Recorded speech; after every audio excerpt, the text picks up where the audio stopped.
Another questions for guys from Australia, if you are watching this. Is this war like something you are taught in school? Is this like common knowledge for you, or is this like a fun fact that not every Australian knows about? Or is this like, yeah, it happened?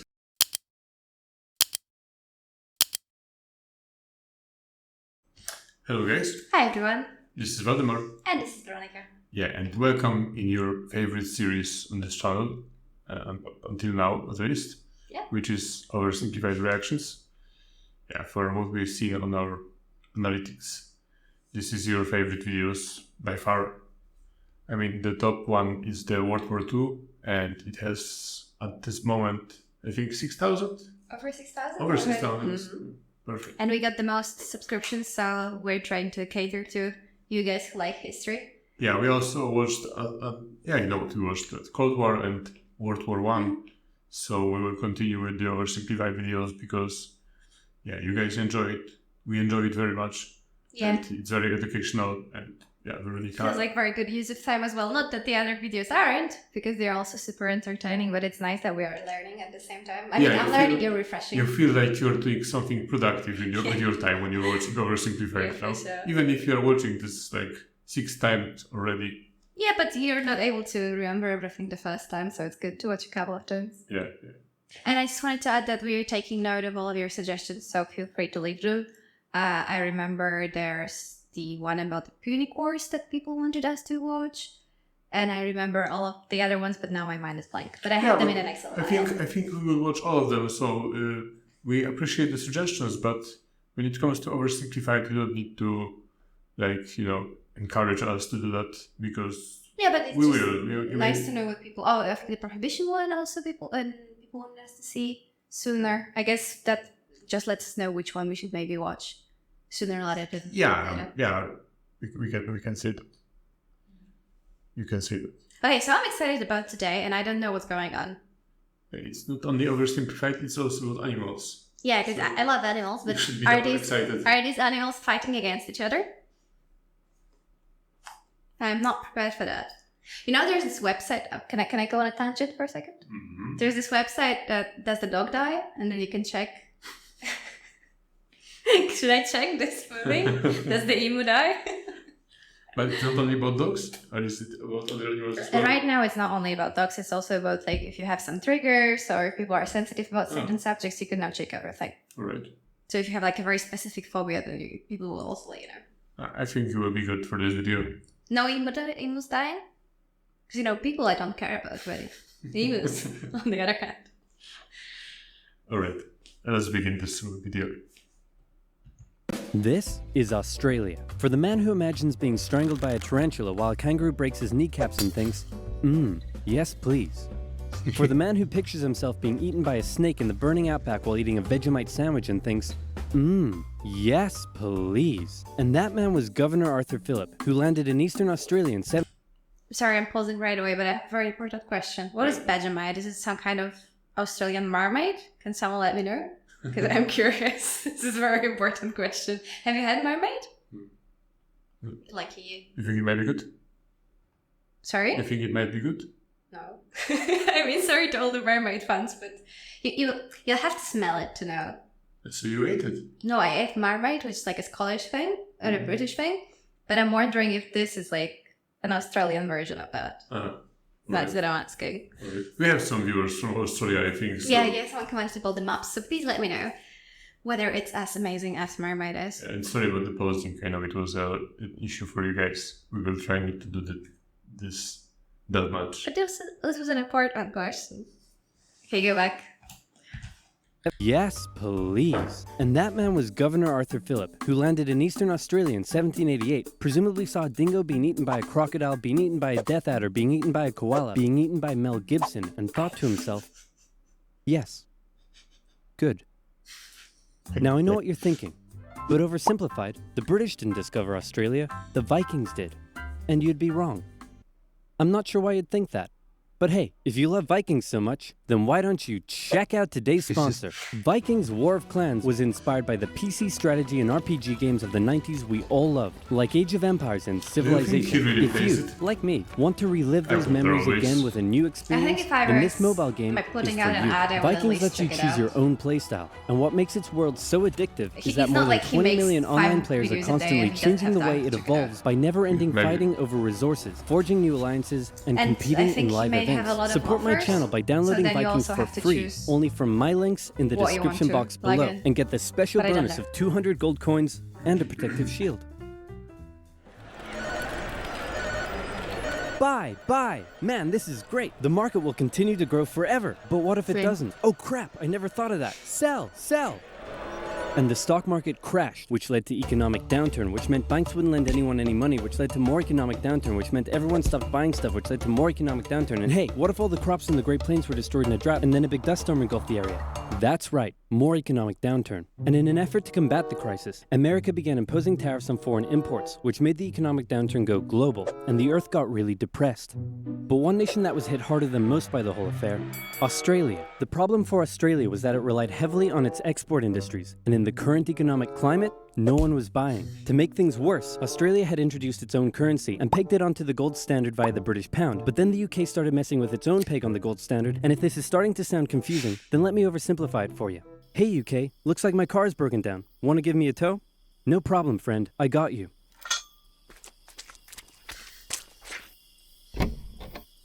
It kind of looks like a British car.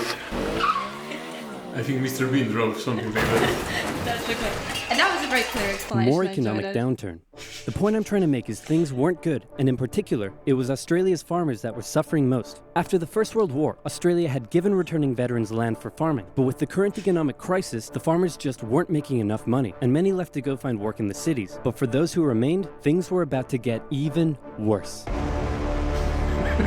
Before we get into that, it's time for some cultural exchange. My national bird is the bald eagle. It's a strong patriotic symbol of America and a deeply valued and protected species. My national bird is the peafowl. It's a beautiful creature whose vivid colors represent India, so we list it as a protected species. My national bird is the emu, and it's a pest. Also bloody delicious. Emus, 6 feet tall, 90 to 120 pounds, and able to run at speeds up to 40 miles per hour, usually return to the coast after their breeding season. But suddenly they found Western Australia full of lush, wet farmland. Oh my, look at all this delicious wheat that just so happens to be growing here in large quantities. We were chatting with one girl from Finland one day, and she said that they eat reindeers, in Finland, and Weronika was kind of traumatized by this news. I mean, when I think about it, I'm traumatized that we eat any kind of animal, but pork is reindeer. If you live on the Central Europe, you think reindeer like only in the context of Santa Claus. Yeah, but not as something that. Yummy. Who's gonna bring the presents then? Yeah. Now that I see this, he was jumping around and keep thinking of that TikTok video with that girl in dungarees with the emo Emmanuel, the one that keeps biting on the camera. Do you know that one? Emmanuel, don't do it. If you don't know that one, then we will share it. We have to share it. You have to check it out. It's Emmanuel, don't do it. It's a good one, and I don't even like TikTok videos. Weronika was always saying to me that if you would watch it on YouTube Shorts, then you will be laughing. This is what I was about to say, because this is what happens. You know how people... I don't scroll on TikTok too much. Okay, this is too much of a tangent, but I'll say it quickly. I don't scroll on TikTok too much, but I know good content when I say it. And I follow people who have good content. And then I have to wait 6 months for that content to get reposted on YouTube Shorts so I can show it to Waldemar so he deemed it worthy. That's so true. It is true. It so is. And now that I can download this TikTok video so you don't have to go into the app because you no longer can... Now sometimes you don't even realize you're on TikTok. I'm not saying that TikTok is all bad, but I think for me YouTube Shorts are like filter that there is all the TikTok content, and then on YouTube Shorts you have only like creme de la creme. This is because of the algorithm. Because on TikTok you have to give it like a week of suffering for scrolling through stuff you're not interested in, and then the algorithm gives you stuff you are interested in, and you've already done that on YouTube, but you haven't done it on TikTok. That's the whole secret. And also, I don't want to be spied by Chinese government. I prefer to being spied by Korean government. You don't have That's to bring why- reasonable arguments into this. Okay, let's continue watching. Hey guys! But suddenly they found Western Australia full of lush, wet farmland. Oh my, look at all this delicious wheat that just so happens to be growing here in large quantities. Hey guys, get a load of this. Oh my, look at all this delicious wheat that just so happens to be growing here in large quantities.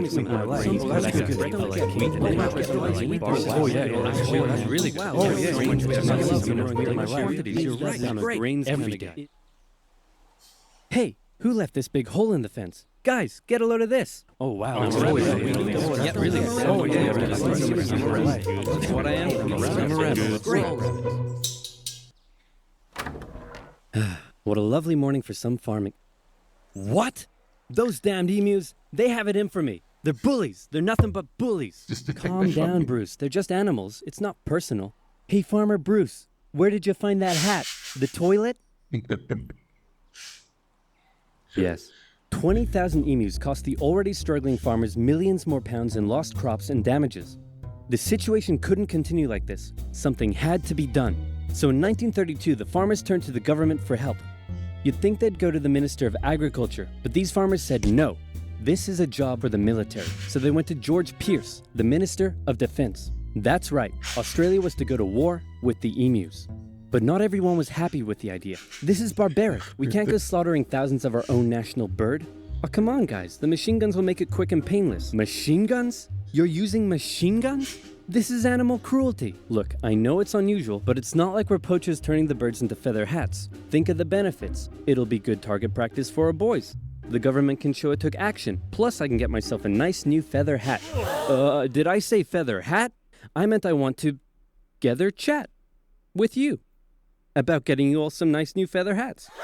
Did I say feather hats? I meant I want to wage terror at these emus and turn them all into feather hats. Damn it! Of course, Pearce first made the farmers sign an agreement saying that they would pay for the whole thing and that Pearce wouldn't take any of the blame if the operation, that was clearly very stupid, turned out to indeed be stupid. And the operation went ahead. Major G.P.W. Meredith and his men were sent with 2 Lewis machine guns to hunt down and take out the evil emu population in Western Australia. Target spotted. Well, was it an emu? No, sir. It's an emo. Damn it, Jones. Learn your vowels. I'm sorry. Okay, it looks like the humans are coming for us. But check... I was just going to say that this is really a contrast from the videos we watched so far. Yeah. Is it much newer, this one, or? Is that important? I'm just curious. No, it's from 5 years ago.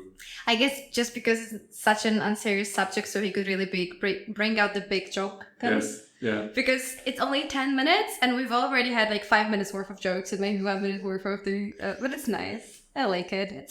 It's a change of tempo. I'm thinking about the context, because it's, I think, 1932, he said.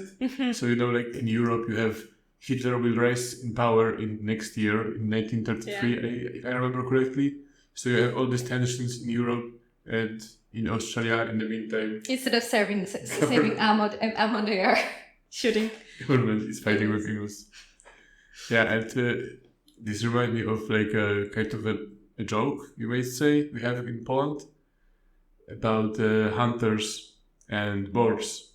Because in Poland we don't have a lot of gun violence, but every now and then you read a story in the news, at least a couple of times a year, that there was some hunter who went hunting in the forest and then he shot someone. And every time they shot someone, they say they thought it was a boar.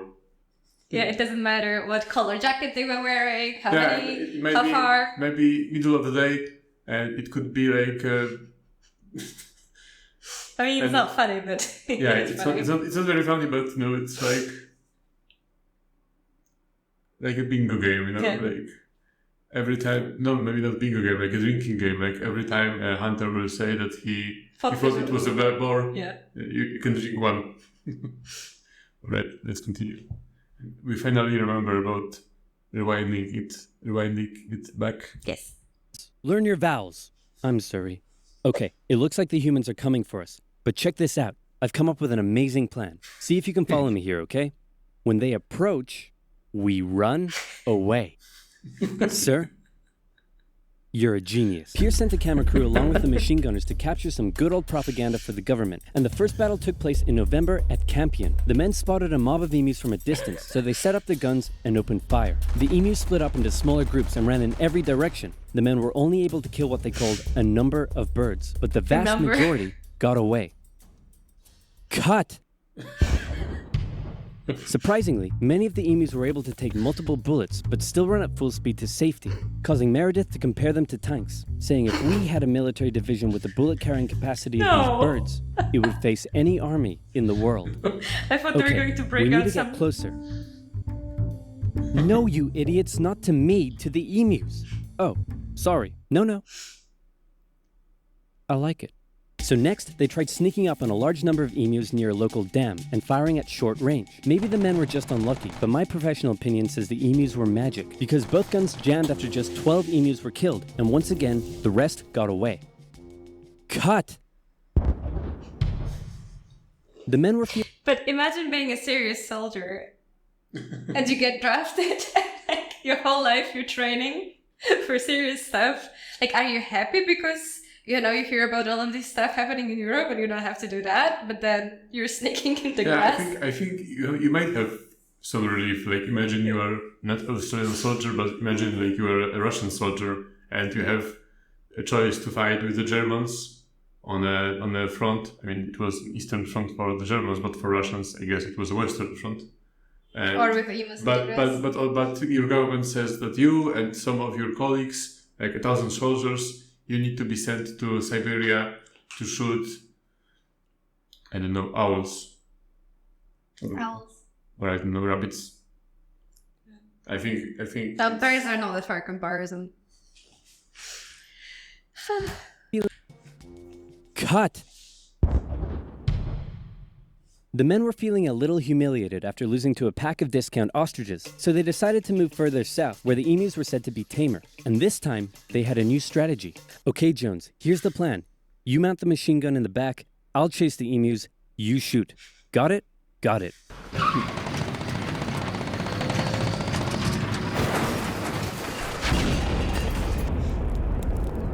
I'm gonna shove that camera up your... The operation was a fiasco, and the press had a field day. In Parliament, Pierce was lambasted, and an opposition party member suggested that medals should be handed out to the emus, who had won every round so far. Pierce, feeling quite humiliated, called the operation off, but 4 days later the farmers approached again and said, "Hey man, the emus are still eating all our crops. Can you send the army back out here?" And Pierce was like, "Yeah, okay." So the operation was back on for round 2. And this time Meredith and his men had learned the emus' guerrilla tactics and were much more successful, with reports suggesting the men were cutting down 300 emus every week. I hope you boys are getting great footage of this. What on earth are you filming? Despite the success, the media had lost interest in the whole thing. But with 1,000 emus killed, Pierce finally ended the operation and returned to Parliament declaring victory for the humans. So there were 20,000 emus out there destroying crops, and you've killed 1,000. Meaning there's still 19,000 emus out there. Yep. And in addition, you've burned through 10,000 rounds of ammunition. Meaning you wasted 10 rounds per confirmed kill. That's right. Yeah, I'm gonna go ahead and call this one for the emus. At least I got a feather hat. What? So in the end, the emus won the Great Emu War of 1932, and the emus continued to wreak havoc on the farmers for years to come. The government introduced a bounty system, which saw some success. But for a moment, let's take some time to remember the brave men who said goodbye to their families and risked their lives to take on the great, evil emu population in Western Australia. But even more importantly, let's think of the friends they made, the bond they created, and the memories they shared. Take me home to golden fields and sights of days gone by. It's where the heart lies with stories on... Hey, guys? I solved the emu crisis. Really? How? I just made some better fences.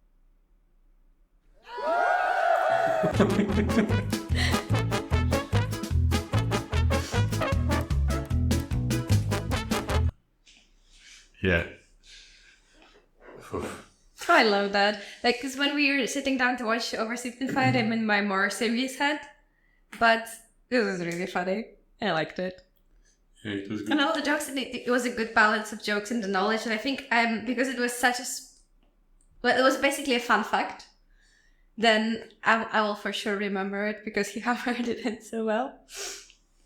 Yeah, I like that. I wanted to say that, like, in the defense of the Australians back then, I don't think it's so much uncommon to send maybe not always an army, but people to shoot some kind of animals because they can be like some sort of danger, not maybe like not danger to your life, but to your crops. Yeah, I think so too. Not like population control, but if your society isn't militarized, then who is gonna help?